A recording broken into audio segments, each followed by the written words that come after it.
Binge watched season 4 of Scissor Seven. The show picks up where it left off from last season with Blackbird going up against 13. The other two shadow killers, Manju Saka and Shiman, who are also causing trouble. Before the last episode ended, he wakes up, so the two start fighting, Blackbird and Seven. The second episode consisted of Green Phoenix fighting the leader of the Shadow Killers. Finally, this character's history is revealed. His reasoning for joining the Shadow Killers is revealed. He was the prince of this place called Green Cloud. The leader of the Shadow Killers ordered the killers to murder the people of Green Cloud so they could get their treasures. Because of that mission, his master and his father got killed.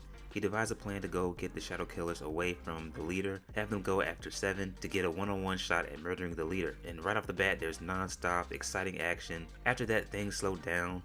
The battle between Green Phoenix and the leader doesn't resume until the last episode of the season. I had a problem with it at first, but then I thought maybe they did that to show what everyone else was doing during the battle between Phoenix and the leader. The third episode, Daibo and Xiaofei save Seven, and as the show goes on, Seven isn't involved a whole lot with the show or with this season. He's recovering from the battle, finds out that he has these poisons that's in his body. I tried to find some videos on YouTube to figure out what people were saying about the show, because I wanted to know what people thought about the show. I came across a video that this individual said he didn't like the fact that Seven was not involved in the show, felt like a side character. For me, it didn't bother me for the most part because the little amount of screen time that he had, and I'm not trying to take a shot at this individual for feeling that way or saying that he's wrong. I mean, it's anime at the end of the day and it's subjective, but it didn't bother me because there are still steps taken forward with this character. One of the poisons that was in his body was some kind of amnesia poison, so boom, there you go. That's why he can't remember who he is. How did he get poisoned? Hopefully that'll be revealed next season. Cheapskate Hua helps him get his memories back, and I guess somewhere in his mind, his former self, or his dark side, as I like to put it, is sitting somewhere alone. Seven opens the door.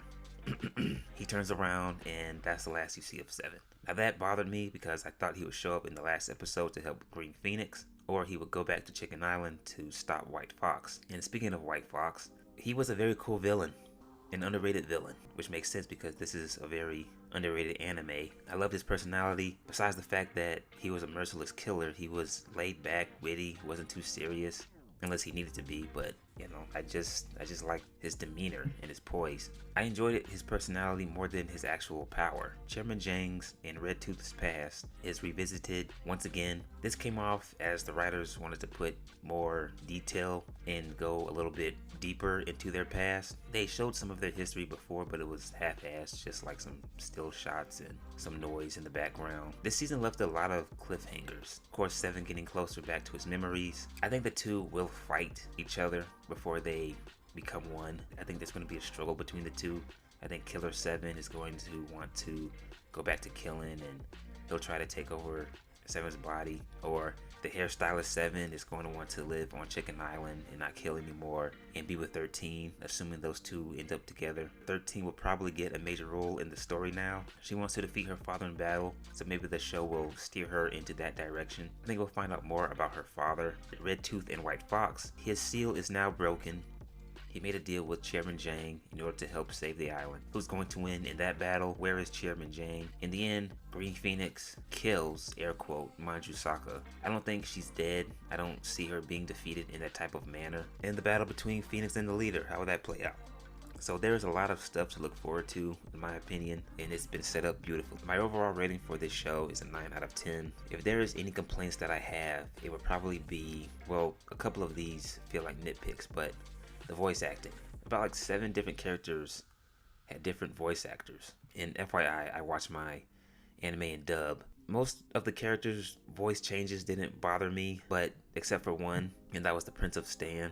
Of course, they went with the typical nerdy, high-pitched voice for him. In the last 3 seasons, he had this deep, serious, emotionless tone. Hopefully, the original voice actor will come back, or they'll find someone who can do a lot better, because I'm not really feeling his new voice. Also, Red Tooth was referred to as Chad, not Quan, but in the subtitles, I have the subtitles on when I watch anime, but in the subtitles he's still referred to as Quan, so his name will still pop up when they call him Chad, Quan will still pop up. So I thought that, did they change his name completely? But I guess not, because it's still popping up in the subtitles. And as I mentioned earlier, Seven didn't show up again, but that one's not really a nitpick. But besides that, this season was incredible. There is such a good balance and a natural flow with this show. All the characters, they get some time in the spotlight. There is thought and effort put into each character. And even the ones that don't really contribute a whole lot to the show, like the convenience store episode, I was surprised that they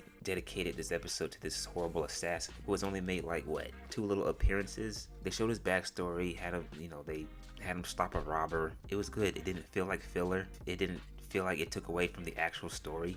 And that's what I really like about this show, is that like all these side characters have a moment and they're allowed to breathe and given a chance to grow on viewers. I don't think there's a whole lot of animes that put so much effort into what seems to be like each character that shows up in the show. Touching on the natural flow of the show, the humor, the drama, the action, some of the romance that goes on, dialogue between each character doesn't seem forced. For example, when White Fox is asking around for Seven, he meets Uncle Chin, and rather than have him just straight up intimidate him or just kill him right on the spot because he didn't really tell him what he wanted to know, there's this funny little witty interaction between the two, and it just doesn't feel like it's trying too hard. A lot of humor in anime tries too hard and it feels forced and it's just kind of over the top. Humor in anime overall just sucks. There's a few animes that have made me laugh and I could probably count them all on my right hand. But Scissor Seven can be lighthearted and funny and playful, and then it can transition into something dark and serious.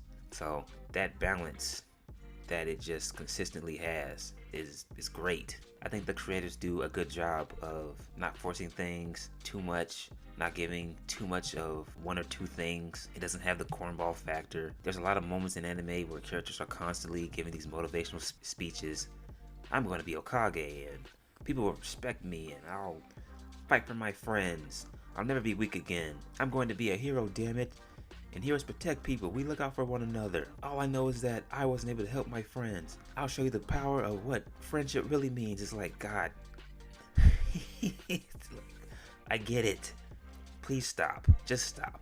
It doesn't have a whole lot of that cornball, feel-good bullshit moments. And the last thing that I want to touch on are the fights in this season. Every single fight that happened was fucking amazing. After Seven fought Blackbird, I came away from it feeling like maybe the fights in this season is going to be 10 times better than the fights from the previous seasons. And not to say that the fights from the previous seasons were bad. It just feels like they stepped it up and did a really good job with the animations, the choreography. It was just beautiful all around. I made a video a while back, probably a year ago, saying that Scissor Seven is the best underrated anime, and I still feel that way. It's my favorite anime that's out right now. No other anime touches this show. It's the only anime that has me craving for more, like Jujutsu Kaisen and Demon Slayer. Those are great shows. I love those shows, but when the first season of Jujutsu Kaisen ended, I wasn't like Googling information to find out when season 2 was coming out. I was like, okay, let's just wait and see what happens and whatever. But with Scissor 7, it's brought that excitement that I once had a long time ago, to where I was so anxious and I couldn't wait for another season of a certain show to come out. I've been Googling and doing research on when season 5 is coming out, and they're already working on some episodes, which is a good sign. So hopefully there won't be a long delay like season 4. At one point, I was against the episodes being 11, 13, 15 minutes long, but I like them now because you're not going to really get a lot of filler.